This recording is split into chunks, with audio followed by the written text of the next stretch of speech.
మన మాగ్ tea coffee వల్ల diabetes ఉన్న వాళ్ళు కూడా చాలా తీయగా టీ కాఫీ తాగుతున్నారు. ఇప్పుడు వాళ్ళందరూ కాల్ చేసి ఇది మీ కాన్సెప్ట్ చాలా బాగుంది అంటున్నారు. అప్పుడు నాకు చాలా ఆనందంగా ఉంది. శ్వేత, ఇది మనం యాక్చువల్గా డయాబెటిక్ వాళ్ళ గురించే కాదు, ప్రతి ఒక్కళ్ళ గురించి కూడా ఈ కాన్సెప్ట్ని మనం డెవలప్ చేసాం. ఎందుచేతనంటే సహజంగా 3 నుంచి 4 సార్లు కాఫీ టీలు కూడా తాగేవాళ్ళు ఉన్నారు. ఎప్పుడైతే 3 నుంచి 4 సార్లు కాఫీ తాగేవాళ్ళు కనీసం 30 నుంచి 50 గ్రాములు వైట్ షుగర్ని కన్జ్యూమ్ చేస్తూ ఉంటారు, అంటే శరీరంలోకి పంపిస్తారు. అది కాకుండా అదనంగా కూడా మన ఆహారం వల్ల కూడా 30 నుంచి 40 గ్రాములు అడిషనల్గా కార్బోహైడ్రేట్స్ నుంచి షుగర్ వస్తుంది.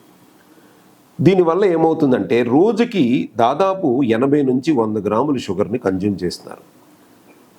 WHO రికమెండేషన్ ప్రకారం అసలు షుగర్ ఎంత కన్జ్యూమ్ చేయాలి అన్న విషయాన్ని కనుక మీరు తెలుసుకుంటే ఆశ్చర్యపోతారు. 25 గ్రాముల కంటే తక్కువ షుగర్ని కనుక మనం యూస్ చేస్తే చాలా మంచిది.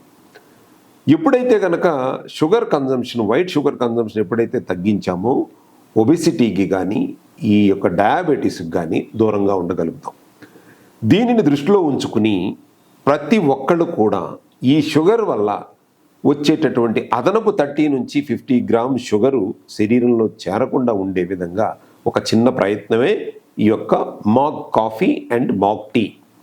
The moment of greatness for people for preventive health point of వ్యూలో ఈ మాగ్ కాఫీ అనేటటువంటిది ఓన్లీ డయాబెటిక్ పీపుల్కే కాదు, కాకపోతే డయాబెటిక్ పీపుల్ కూడా కాఫీని తీయగా తాగేటటువంటి ఒక మంచి అవకాశం.